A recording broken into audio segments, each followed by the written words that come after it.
Hello and welcome back to the Bitcoin Business Lounge. It's Monday, it's Mindset Monday. I'm your host, Walton, and I'm rejoined by a welcome guest to the show. At this point, probably a co-host, a guest co-host.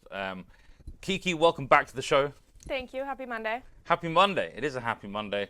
We are in London town, and the sun is shining, as it has been quite a lot recently. I thought we could no longer afford sunshine in Europe and due to inflation, so I'm quite pleased that this isn't the situation. Kiki didn't believe me when I said we're going to talk about the weather, but it is the British way, right? And the weather has been very good recently, and long may it continue. Indeed. Yeah. Happy British summertime. Exactly, British summertime. Now I'm thinking about daylight savings. How do you feel about daylight savings? Does that help? Does that help your mindset? Daylight savings. Yeah, I don't know. I feel like I'm conflicted because I was born in a place that's really, really, really far north. Mm-hmm. So like maybe there is a case because, well, yeah, I don't know. I guess I Can't need to people think just about it get more. up at different times and not have to like change the clocks for everyone? What? Okay, yeah. And or should it be Fair. gradual? Should it just be like, oh, you just change it by like, I don't know, 30 seconds every day? Well, okay, so here's the problem. The problem is that some areas participate in it and some don't. So up north, where I was born, it's called the Yukon. It's right beside Alaska. They stopped using daylight savings time, Yeah. but the province below them still does. So even though they're like kind of in the same area, there's a lot of business that happens. Is it BC below them? Yes, exactly. okay. They are on different time zones, and it's just because That's some weird, participate yeah. and some don't, and that doesn't make any sense. Like, I personally think that we should, I mean, we've talked about the circadian rhythm thing before, Mm-hmm. but we should just be a little bit more in tune to nature and what's going on. But it doesn't work when there's this like disconnection between places, in my opinion. Do you think people should use natural light more to regulate sleep? Absolutely. Or everything, really, like your metabolism, your appetite, your hormones, everything. So, like, I think sometimes I've enjoyed sleeping with blinds or curtains open, and being woken by the sun. But I guess you then have to be in the routine of maybe going to bed slightly earlier than you would otherwise be. Definitely. But also depending on where you are in the world, though. Like, Sure. in the Yukon, the sun doesn't set until 11:30 in the summer. So, Yeah, that's like Oslo. yeah.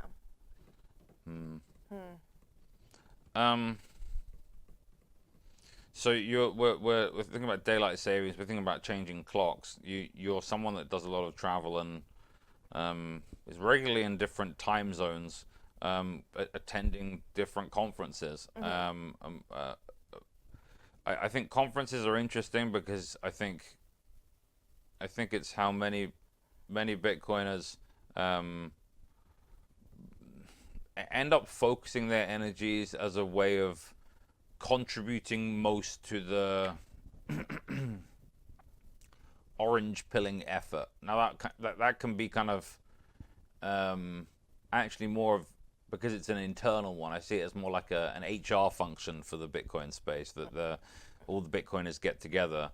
But I think there is this evolution of the Bitcoiner mindset as they spend more time owning Bitcoin and more time in the Bitcoin industry, in the Bitcoin thought space, media space, etc. People start accumulating Bitcoin and then realize, hey, wait, this thing actually has quite a lot of capacity to make quite significant change to that individual's life, and they get incredibly evangelistic about it, right? And it's often before they've actually used the Bitcoin to make the changes to their life, and so the influence isn't often there. But they are very, very passionate. They think, hey, Bitcoin might have saved me, or I can see how I can use it to save me. I want to use it to help save everyone else. it's it often doesn't work. I think people try and orange pill their family and friends, that they try and orange pill. Um, Side note: orange pill means to convince people of the merits of Bitcoin. Essentially, I personally believe that an individual needs to orange pill themselves, and so this is kind of why this dynamic is flawed. But people are very enthusiastic and they want to contribute. They want to further some sort of mission of Bitcoin. They do become evangelists. They become sort of mini priests of Bitcoin. And they're not wrong to preach the merits of Bitcoin, and there are many merits of Bitcoin. It's an incredible technology. You should be very excited about it. But you can't necessarily expect everyone else to get excited about it at the pace you want them to, because you didn't actually either. Like, it took you years and multiple touch points to actually engage with Bitcoin, but all these high time preference educators. So after this evangelist phase that we see Bitcoiners mindset travel to, we then see, I think, a bit of a stepping back. They realize maybe that that they're slightly earlier than they thought they were, and that feels good, because okay, maybe I can keep stacking at these sort of prices for longer than I thought I might be able to. But also you feel like there's lots of work to do to convince other people of the merits, and so then, is Bitcoin going to be mass adopted? If you're struggling to convince your family and friends of it, and you're right about it, and so that's kind of an interesting kind of part of the journey. I think then what happens is Bitcoiners then start trying to be, I think they often then go more into the kind of Bitcoin cult at this point. Maybe this is when they're then, joining in on digital stonings on Twitter, Ahmed get the stones, all that kind of thing. Or, and then maybe they graduate and actually, make more serious memes, or build other things, right? As my dear friend Yellow likes to say, that there are three things that Bitcoiners should do in a bear market, but I think they should do it all of the time. The three things are stack Bitcoin, build or he said tweet about or talk about building, so other people building stuff in Bitcoin, and then fight. Like, Bitcoiners fight each other, and I think it's a good thing. It's like, I don't mean like they're fighting in the street, although if you do want to, like, there are kind of, go look at Bitcoin Fight Club or something. I'm talking about the battle of ideas. I don't believe that speech is violence, but the I do believe that iron sharpens iron. I think that good ideas should be tested. We should have anti-fragility of ideas. I think if people can't and won't let their ideas be tested, then I often think that maybe they're not such great ideas, right? But anyway, after this period of kind of regrowth, these Bitcoiners then start getting into I think more concentrated Bitcoin efforts. They realize that, okay, maybe you can't just throw parties and tell people about Bitcoin, though that can help. One thing that you can do is you can work out, okay, what skills do I have in the world, in different industries, and how can they translate to a new industry around Bitcoin, or new industries around Bitcoin where there aren't the same opportunities to make money, because Bitcoin is different, because Bitcoiners are different. And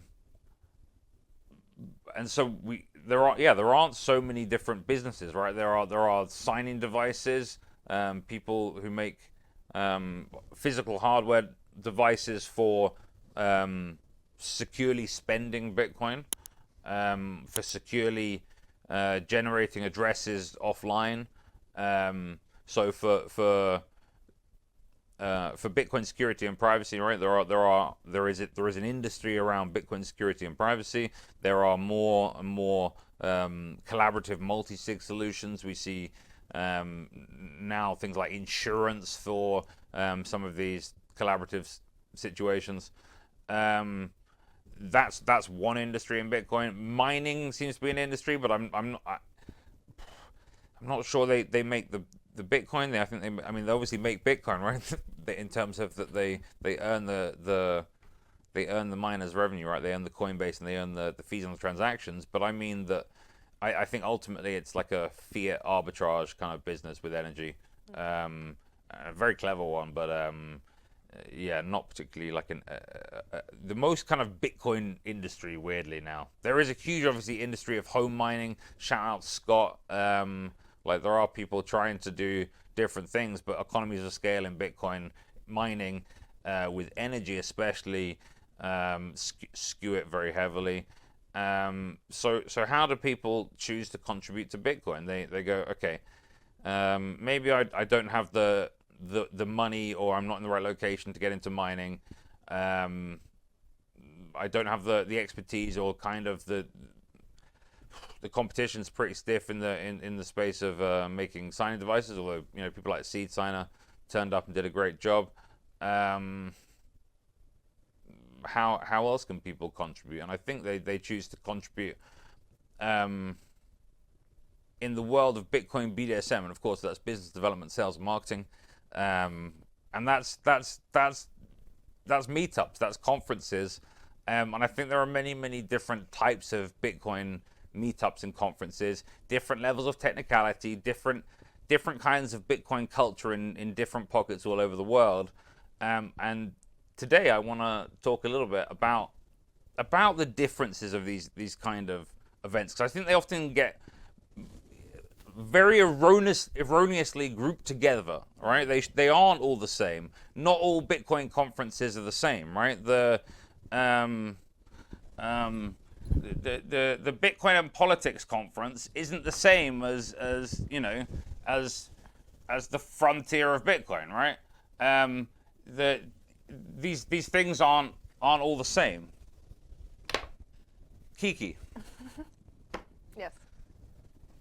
You've been involved with many different conferences. Myself also. I've worked at the Bitcoin conference. I've worked with the TabConf and Bitcoin Plus Plus, and I believe a couple of other ones. One of my favorites is the Bitcoin Beach Retreat, which I've been to a few times, and is a smaller one in the UK. But let's talk about the ones that you've encountered so far.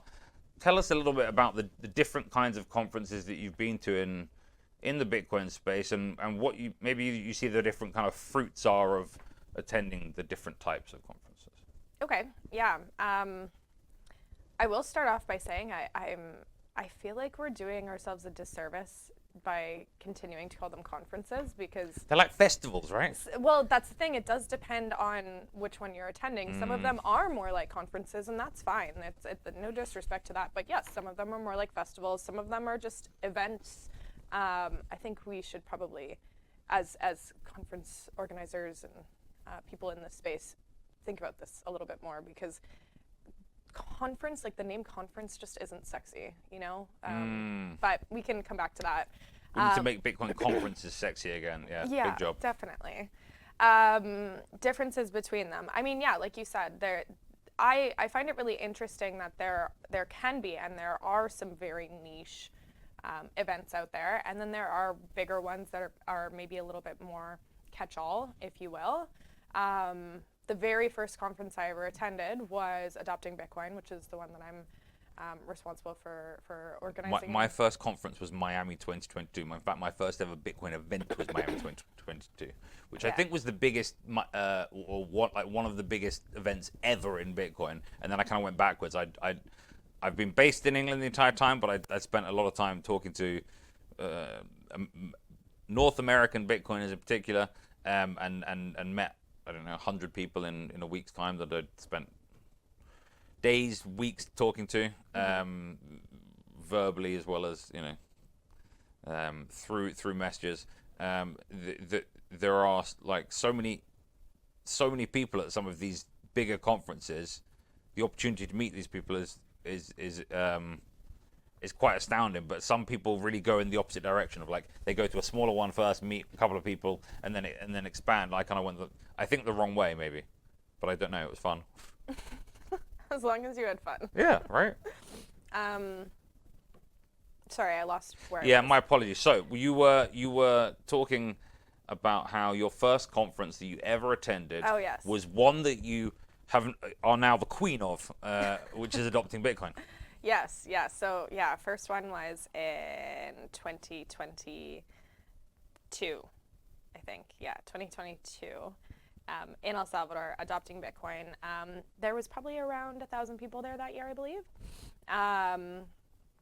And it was interesting because I had seen it the year prior, like watched the live stream, and so to actually like be there in person was really exciting. My first Bitcoin conference. I'd read all this stuff online. I had spent a lot of time on Bitcoin Twitter at that point.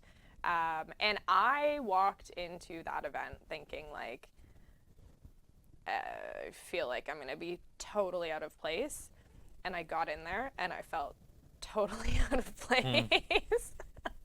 And the reason for that was, I mean, I was like mid-20s, young girl, not working in Bitcoin yet, coming from like a very kind of fiat industry, the restaurant hospitality industry, and then working online.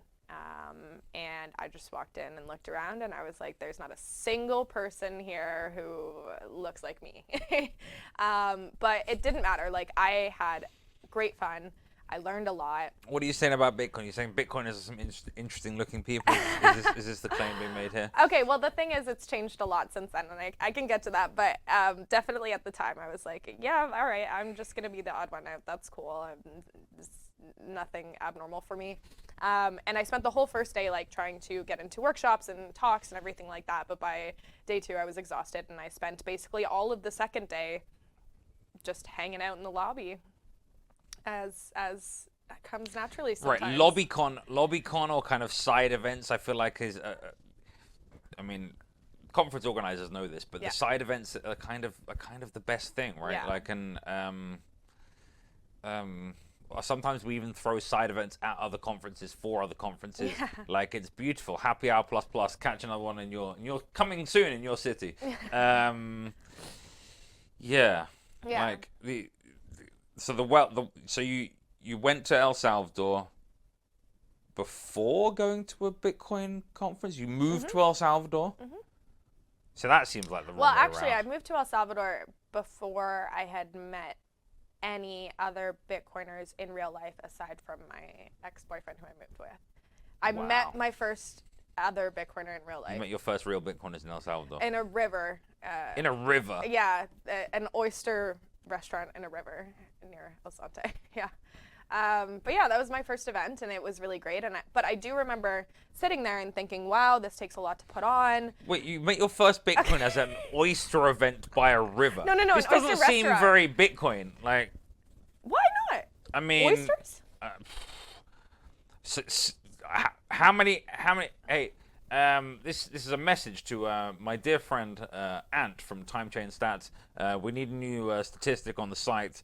How many sats per oyster? I think would be an interesting thing to track. Yeah. Back at you, thank you. All right. So yeah, oysters. Like how many sats per oyster? You tried some oysters in London over the weekend, I heard. Yes. How many sats per oyster? Do we have an idea? Yeah, it was £3.50. Am I saying that right? £3.50. Three- I mean, you either say £3.50, or you can say £3.50. £3.50. No. Okay. Makes you sound like you don't know what I'm doing. slightly. Yeah. Okay, that's fine. $3.50. Okay, so it's £3.50, and so how many? For right, three Irish oysters. Right now it's They were quite big. it's just under I haven't checked the price right now, but about £80,000 per Bitcoin. Okay. Okay, and so you say $350 per. And Okay. I got 3. like three of them's 1050. Okay. Oysternomics. Oysternomics. Yeah. Do you think they were a good spend of sats? Absolutely. Yeah. Yeah. Oysters are some of like the best, highest value food items in the entire world. Okay, let's talk about this. Why? Pitch me on oysters, because I don't really like slimy foods, and like I feel like oysters. Not sure about this. Pitch me. Well, they are living. Yeah, that's not a good one. What do you mean then? I mean, I guess all food is technically living because it's made of cells, right? If we're gonna do the whole biology thing, but like, you know what I mean. Like, does that mean they like wriggle like while like that's not a pitch? Like, how is that? How is that your leading like pitch like of like they're living? Because it's not like another food item that like doesn't have abundant energy at the time of consumption. Like it's an active product. I don't know the technical terms. Is this like a Dr. Cruz theory? Like. With the oysters? I think he does talk about oysters, but I think this is actually like centuries old. Okay. People have been consuming oysters for their pleasure and health. For their energy. Yeah. And they're really high in vitamins and minerals and very important minerals like zinc, which are hard to find in other food items. Mm-hmm. I don't know, when you have them, like, you feel good right away. Actually, when I was vegan, I started eating oysters first out of anything. And when I moved to El Salvador, I was very, very disappointed because I remember seeing some. Wait, so like oyster? It was, if anything, it was like oysters that got you onto Bitcoin. Kind of, because you said it was at an oyster restaurant where you met like other Bitcoiners. So if not for oyster. Huh? But I was already a Bitcoiner. But you said you haven't really met other Bitcoiners, and this strengthened your mindset as a Bitcoiner, right? Yeah. Oyster. If not for oysters, Bitcoin. yeah. Oysters. Kind of crazy. Yeah. Yeah. Kind of crazy. Yeah. Yeah, it's still pass on the it's fine. Maybe. More for the rest of us, really. When do you think we'll see a oyster sat parity? No? I don't know. I haven't considered it yet. I'll get back to you next show. Wait, no, I want to run the numbers. Ask me in 2 weeks. We can run the numbers. We can do this properly. All right, come on. All right, all I need is a calculator, and we can do this properly. Okay, so we have if one whole Bitcoin is £80,000, right? Then £80 is a thousandth of a Bitcoin, which is 100,000 sats. Okay. Okay. Yeah. So therefore, 10,000 sats is £8. So therefore, I should have done this manually. So therefore, it's like 12,500 sats for £10, give or take. So it's £10.50. So it's like a little bit more. So like 13,000 sats for 3 oysters. Let's divide it by 3. So it's about 4,300 sats per oyster. Okay. So to get to like oyster sat parity is beyond dollar sat parity, right? This is quite some way to go. But wouldn't we have to average out the price of all oysters? You mean like because that was just one specific dollar cost type. oystering? Yeah. Yeah. Yeah. Because like Japanese oysters are super expensive, and they're tiny, and they're great. Very different from Atlantic. You're saying we need to consider that, like, okay, there's spot prices for oysters, but the price is at the margin, and there's it's not the most liquid market. No. Interesting. Yeah. I never knew so much about oysters. It's always nice when you learn something. Wait, I can bring this back to the question now. Yeah. I can bring this back to the question of all of the different conferences, what makes them different, that sort of thing. Is it none of them have oysters, and that needs changing? No. Is that some of them do have oysters. Which ones? Well, Adopting Bitcoin has had oysters. I see what this is.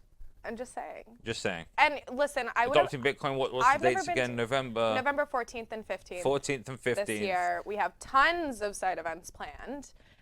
Where is it in El Salvador again? The conference is at an event venue called Salamanca Eventos, which, after traveling to a number of different conferences around the world, I am now convinced, sorry, I'm just going to say it, I think we have the best venue. I think we talked about this last week. Is the Yeah. like inside-outside flow of the venue? Yeah. Interesting. Yeah. Okay. So you can get oysters at the conference, and how many sats per oyster are they at the conference? We'll have to check back in. We'll come back. We'll come back. Closer. Okay. We'll speak. Yeah. We'll speak to our oyster guy in El Salvador, and we'll let our dear viewers know. Yes. Thank you. Yes. Okay. Are you generally impressed with the food offerings at Bitcoin conferences? No. No, but let me again. Why not? What do you think? And is it? Do you see different biases in different locations? I suppose. Well, not really. I feel like everywhere has like an element of the local food offering, and then an element of just the kind of Americanized food offering, whether that's pizza, hot dogs, hamburgers, etc. And again, like, I come from a food background. I'm educated in this. This is my original career choice, so I understand that I am a little bit picky, selective when it comes to this topic. But yeah, I think we could probably do a lot better, and part of But that. it's not a sports game, right? It doesn't need to be like No. like fat people food. Yeah, dare and I in say, fact, you know? like, oftentimes these events are like long days and take a lot out of you, both emotionally and physically. Yeah, you so need we some should good be nutrition. fueling Right. properly with things like oysters. Right. Like, I'm always looking around for electrolyte drinks at conferences. I like to fast during the daytime. I know some of the Bitcoiners do the same. Like, it's hydration isn't always as simple as just some water, you know. Yeah. Right. Yeah. But to be fair, this might be a reflection on society at large, like that there just isn't that much good food out there, especially quick good food anymore.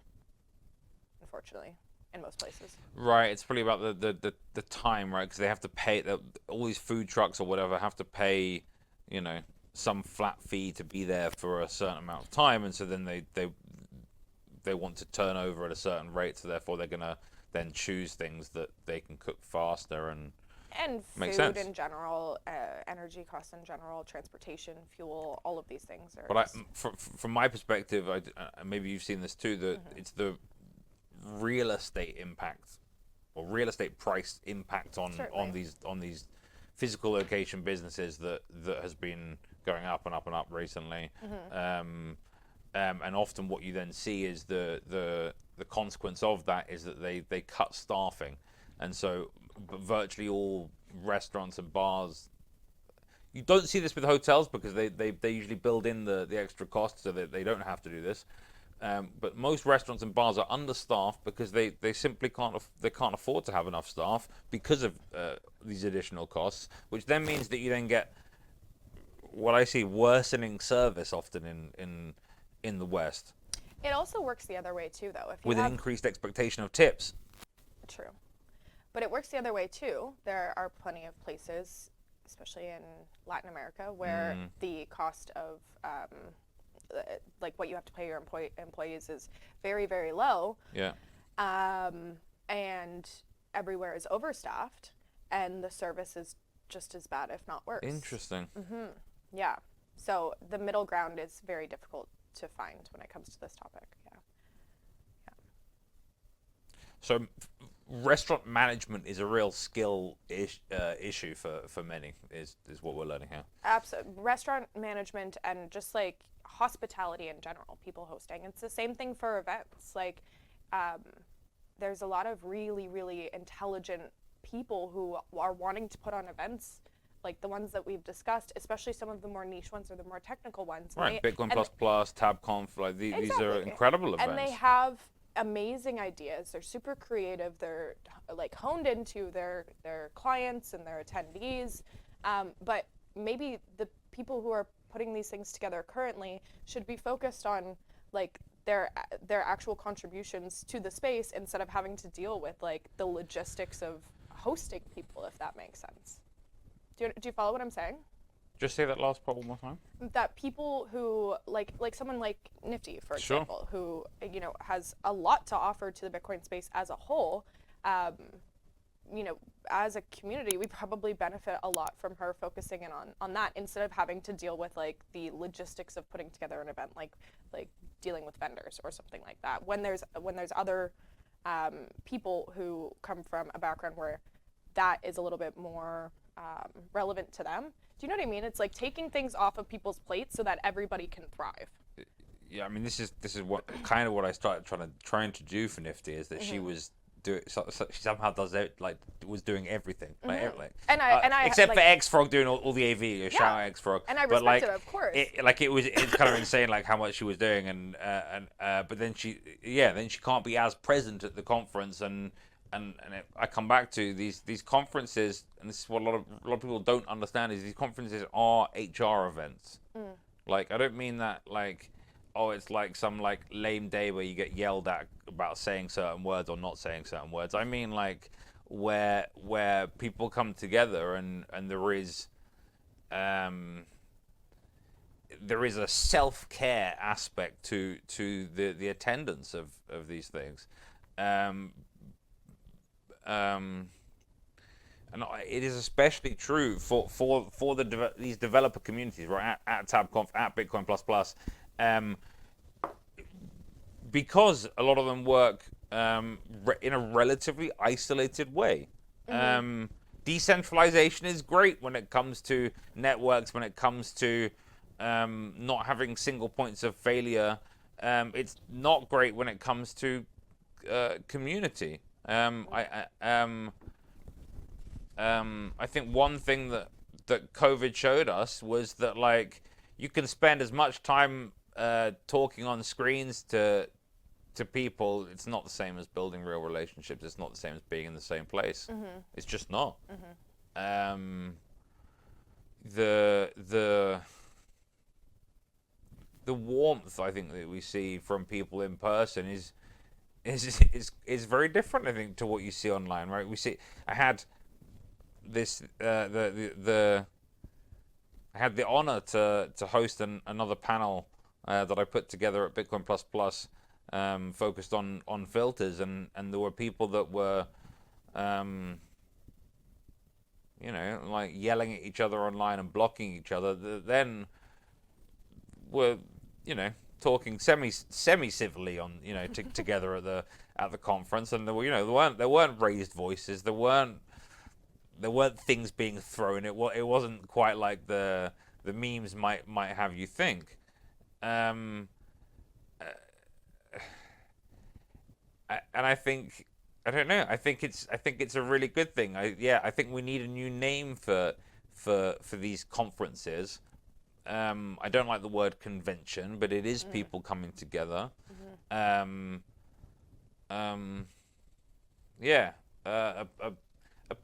A request to our kind of viewers and listeners: can you think of a better word than conference or convention for these events? Because it doesn't match the energy of them.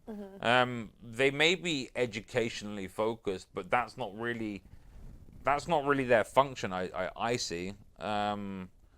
It's about keeping the Bitcoin machine going. Well, to be fair, there are some that are focused on education. I mean that the education happens. The education happens every day of the year in the Bitcoin space. But it's not every day that the people working in Bitcoin can have few peers in the same room as them that actually comprehend and can give actionable feedback on the new work that they're doing, at the frontier of Bitcoin. There aren't a lot of people that understand a lot of this stuff. And if you are someone that understands a lot of this stuff and don't go to the conferences, I think you're missing out on maybe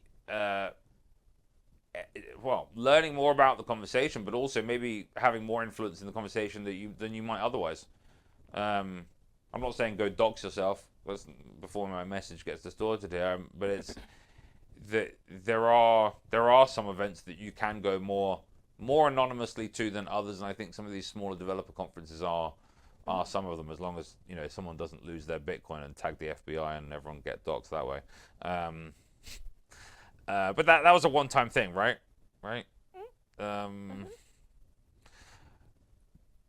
So there are these different types of conferences. Adopting Bitcoin is one type.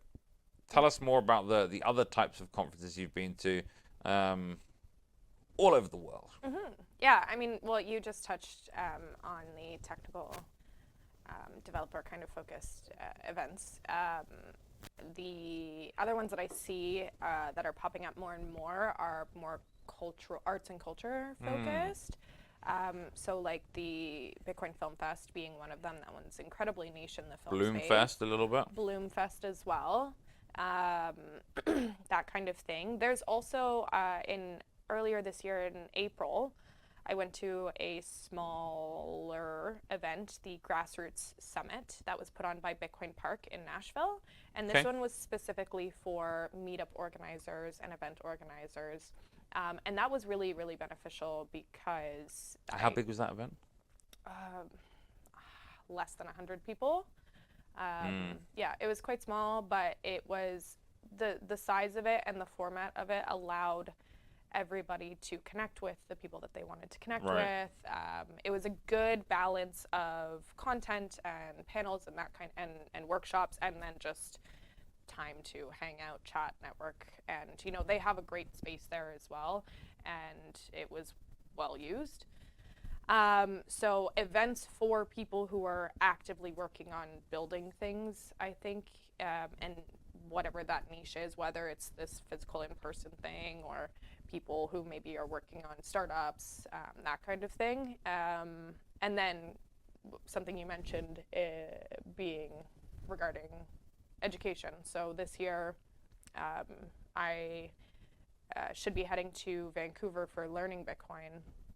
And this one is specifically meant to provide a lot of educational resources to people, whether you're an educator and you want to participate or you're new to Bitcoin and you want to learn about it. That's how the content, from my understanding, is being set up. And I think that that's really powerful as well. And then there is, finally, the unconference style. So this is something that we've been doing with Me Premier Bitcoin, or my First Bitcoin, for a while now. And it's a very kind of open format. As someone, are there scheduled talks? There sometimes, depending on where and what events we're doing it alongside, there can be like a couple, 1 to 3 scheduled talks, but that isn't even set until the day of. The idea is that everybody comes in, pitches what they want to talk about, and then it gets voted on as a group, and then the schedule is built from there. So that's kind of a little bit like TabConf. TabConf is Mr. The Grand Emperor Tidwell, as he's known, calls TabConf the open source Bitcoin conference. If you would like to add to the TabConf 2025 schedule that will be taking place in October in Atlanta, you need to go to the GitHub, and you can make your submission for your own talk, for your panel, whatever you'd like. TabConf 2025. Enjoy. But somewhere in between, you have like a committee that then... For the unconference? For the unconference. For the unconference. No. It is like, they only do a certain amount of tickets. There's only a certain amount of people, and everybody that wants to participate in the voting of building the schedule can do so. Okay. It's completely open format. Okay. Yeah. And those are typically more focused towards educators as well, because of the work that we do in education around the world, of course. But you also make a great point that different conferences select their programming differently. We at Adopting Bitcoin have a team and a committee of advisors, but we have our submission portal is open to anybody from anywhere who wants to submit literally anything, and we'll go through it and talk about it as a team. Whereas other events are more, they go to the person and say, hey, can you come in? We're going to give you this, blah, blah, blah, blah, blah. And maybe depending on the event or the focus of the event, there are benefits and drawbacks to either side. But I think having like an open submission option at the very least is really helpful. One thing I think is beautiful is that if there isn't the right Bitcoin event for you, you can go make it. Bitcoin isn't a company. No one's gonna say, "Hey, you're not allowed to do that." They might do, but you can tell them. Sayonara. Right. It's a bit early for what I would say. But yeah, you can go and make whatever event you want. You can, if you know, if you have terrible taste in food, you can go make the Bitcoin and tofu event. I don't care. Like there is a Bitcoin and beef event. Respect to those guys. But one event I'm really excited for this year, which I feel like is maybe scheduled like somewhere in between these things, is Bitcoin Beach Treat. It's organized in North Wales once a year. It's essentially a long weekend camping. Most people arrive on the Friday and then leave on the Monday morning. Some families maybe go back the Sunday or something. But there are it's essentially really a 2-day conference, but there's a nice evening on the Friday. So there's some welcome drinks, a self-catered barbecue. This is on like beautiful lands in North Wales that overlook a private beach. You can't even get into this campsite unless you've been there before, and the only way to like go a new time is if you go to the beach retreat. So it's like a secret way of getting into a secret camping club, I guess. But there's the most beautiful views. This beach is incredible. Go look it up. bitcoinretreat.co.uk. What are the dates? This is, let me have a look. This is in 2 weeks' time. So I've been a few times. I'm trying to think of. I think the first time I went, I also spoke. Dragon, who's the organizer, is a great Welshman, and he puts together this event without much help at all. I think without much sponsorship as well. So if you do want to help him out, go find him. But there are essentially 2 days of events. I'm just going to tell you about some of the things that are happening, because I think it's quite different than a lot of conferences where it's got a little bit of I don't know. It's a real mix of. So it's about 150 people camping. There are some people in camper vans, some people in tents. It's not a bougie event, but as the price of Bitcoin goes up over time, who knows where this is going to head. But a friend of yours, someone I know a little bit, and have won a couple of chess games against Prem, is a staple of the Bitcoin Beach Retreat. And one thing that he's passionate about, and he does on both the Saturday, the Sunday, and the Monday morning, is his Soma breath and morning dip with Prem. This, I believe, he was previously calling this Wim Hof breathing. I usually just wave at them as they're coming back up from the beach. It's a nice little routine. How do you feel about a morning dip and some breathing activities? Big fan of breathing. Yeah, breathing's always good. I find when you don't do that very often, it doesn't lead to the best results.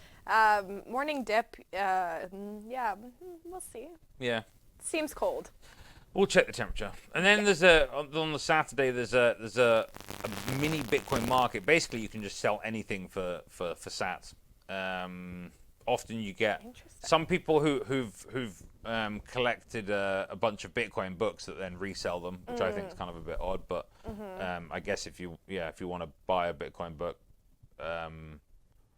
sure, that's a thing. But like there are also some like real, what's the word? Artisans, right? Like people that are making their own honey, or like real produce that that there is proof of work gone into, right? Coffee maybe this year? Maybe coffee. So that's the Saturday morning. So a nice relaxed start, and then there is basically an afternoon of talks. I'm rehashing a talk I gave at Bloomfest entitled "Bitcoin is only a tool." So everything isn't good for Bitcoin, and Bitcoin doesn't fix everything. We've talked a little bit about these concepts on the show before. We also then have after my talk, mastering meat smoking. Yes. Right? Live demo and chat. Excellent. Then we have Prem and friend of the show, La Cruz boss, Harry, talking about the relocating from the UK to El Salvador and the realities of it. Then we have visualizing UTXOs and modeling clay UTXO workshop. I'm so confused by that. Cool. You're going to make you... All right, whatever. That sounds kind of cool. Okay. Then someone talking about Bitcoin as a medium exchange, opcodes, soft forks, and L2s. So it goes a bit technical. Okay. And then we do farm to fork, barbecue, and smoke up. They bring in a bunch of local meats, and it all gets cooked up, and it's beautiful. And then we all head down to the beach for a fire and more festivities on the evening. That's the Saturday. The Sunday, there's also yoga attached to Prem's breathing Checks out. stuff.